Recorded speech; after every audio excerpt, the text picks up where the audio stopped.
a long-haired band of desperados. We find a little small town, turn it up and throw down. So much for kicking old habits. Look out, y'all, the boys are back at it. Look out, they're back at it. Look out. And let's get started because I mean it's been a while since we've seen each other, and here we are with a brand new single. The boys are back at it.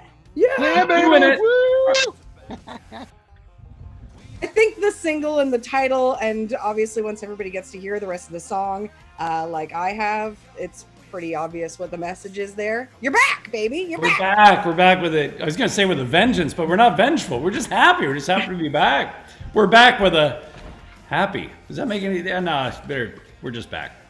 You know, I think this song is really a statement of what everybody is going to be feeling once we're through what we're going through right now, and summer's here. I think everyone's going to be cranking this in with the same sentiment that we're back, baby. We're all back.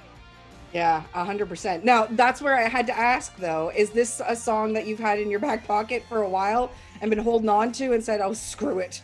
We're doing it now. Yeah, right. Or is We it got to wait for the perfect time. Yeah. Well, Clay wrote this last year, and it was just we were starting into an EP, even though the pandemic had just hit, and so it was kind of it was one of the songs, right? But then as everything was unfolding, it was like, this is the perfect for a single. I mean, it's not just for the pandemic thing, but just the fact that we haven't had a record for a little while, and we're not the kind of band that just fires out a record every 9 months. I mean, that kind of thing. We always wait for the songs to be right, and they are. And this song is the perfect lead-off single.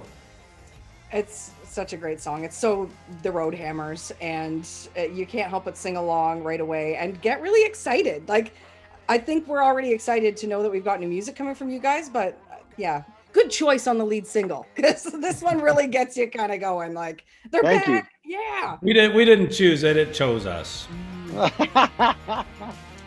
So I want to dissect some of the lyrics a little bit. First of all, you guys talk about rolling into small towns and lighten them up, basically. And you guys are one of the best touring bands that I think a lot of us have ever got to know. You guys know how to light up a stage. You know how to get a crowd going. So I was kind of wondering if there's twofold here, whichever way you want to take it. Is there a small town that when you're back out on the road, like that you cannot wait to get to, that might surprise the rest of us, that is pretty rowdy? And or is there a small town that you've ever arrived at and gone, okay. How? Well, there's quite a few actually that you play and you're just like, holy smokes! Like, I think we've all collectively played every small town in Canada, but I guess a lot of the small festivals even that we've played over the years, and then a lot of festivals that are in the middle of nowhere. Like, I mean, Havelock is a small town, but I mean, when the festival comes to it, the Jamboree, it's insane, so places like that. But any place we play is just we're gonna turn it into a party. I mean, we could play at a parking lot, we don't care. Yeah. Canadians are not screwing around when it comes to having fun. This is true. I really think that spring fever and summer here in Canada is a thing more than anywhere else in the world that we've traveled. When it comes on, it is a fever. People go bananas in the summer here, and we love to be a part of that and be the soundtrack for it. And I think this year is going to be an even bigger thing once concerts start back up again, because everybody's been locked in their houses for over a year. So when it kicks off, it's going to go off with a bang. Yeah. Oh, well, I'm buying all the drinks, boys. Don't worry. All right. I'm going to be at the first concert like this in the front row. Is it started? Is it there? Are we there? Yeah, but it's going to be our concert. They'll be like, dude, get on the stage. We can't start unless you do.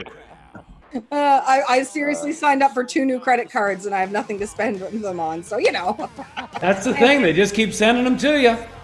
I'm just waiting for the world to open up again so that I can support all of our bad habits. Right on. Yeah, including my credit score. So, one of the other, actually, that's a great segue. I genuinely didn't even mean to do that. We talk about some of the kicking habits as one of the lyrics in this as well. I wondered if there's any habits that you've kicked over the pandemic. Well, I still haven't been able to kick my my potato chip eating binging habits. In fact, I've digressed now to sitting in the hot tub with a bag of potato chips, just eating. It's like the epitome of laziness. I'm just going to sit here and bake and eat potato chips. That sounds glorious to me. I don't think that's a bad habit at all. Yeah, maybe when you're Thanks. eating, you're yeah. welcome to join. I'm in. I'll buy the Wait. chips. When you're eating potato chips in a hot tub, though, you always spill potato chips. So check the filter after a couple of weeks. 'Cause Right. it's, yeah. I have no shame. I'll just pick that right out and just eat it. Joe Dirt over here. I love it. Yeah. Okay, so I guess the better question is, have you picked up any bad habits during the pandemic? That's Clayton clearly has, but Yeah. I picked up tractor buying habits. I bought a couple of tractors, and that's a problem because we got to get a tour in so I can pay for the tractor. yeah, I was going to say that is a problem because we've already got a couple garages full of motorcycles. So where do the tractors go, Jason? Right. Well, the motorcycle's for sale. So, Wendy, you just have to put an offer in. You'd be surprised how little it would take. No, this is again good timing. You got the credit cards. I'll take credit. I don't care. And a great segue again, because you guys talk about riding in on your steel horses. I got my M1 yesterday for the second time. Get out of town. I've got the course in a month. Please stay open, and then I'll be on my own motorcycle. Have you got one? I've got the perfect bike for you. I actually just opened up the shed. I got a bunch of bikes in there. They've been sitting there for years, and I've got this. I've got a Sportster for you. Okay, we're gonna talk. I'm not even talk. kidding, We're because gonna that's talk. just it. I've been trying it. We've talked about it before. What should I get? But once I ace the course, that's when I want to get it. I don't want to get it before the course, and make sure I'm 100% comfortable. Hubby already bought his. He's like, oh, I'm on this. Oh yeah, he'll have bike envy when he sees yours. Well, okay. He got a Harley bobber. Oh yeah, you're 1986. gonna blow him out of the water. This thing's all tricked out. It's just for you. Yay! All right. Well, this was a great There's call. Wendy Thanks, Boomer guys. on it. This is a great call. All right.